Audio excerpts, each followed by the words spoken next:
தானியேல் கண்ட கொடிய மிருகங்கள். தானியேல் தூங்கிக் கொண்டிருக்கும் போது ஒரு கனவு கண்டான். அதிலே ஒரு கடலை கண்டான். 4 காற்று பலமாய் வீசியது. 4 கொடிய மிருகங்கள் அதிலிருந்து எழும்பியது.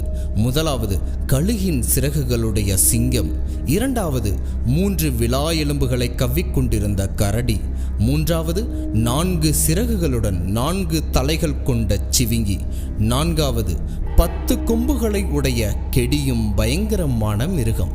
இந்த 4 மிருகங்களும் பூமியில் அடுத்தடுத்து எழும்பும் 4 ராஜாக்கள், 4 ராஜ்யங்கள். பின்பு பரலோகத்தின் தேவன் விற்றிருக்கும் சிங்காசனம் தானியேலுக்கு காட்சியளிக்கப்பட்டது. அதன் அர்த்தம் என்னவென்றால், பூமியில் எத்தனை மிருகத்தனமான ராஜாக்கள் எழும்பினாலும் தோன்றினாலும் அவர்களை வீழ்த்தி தேவன் தன் ராஜ்யத்தை நிலைநிறுத்துவார் என்பதே அதன் அர்த்தமும் சத்தியமாய் இருக்கிறது. இதுவே ஒரு நிமிட வேதாகம சரித்திரம்.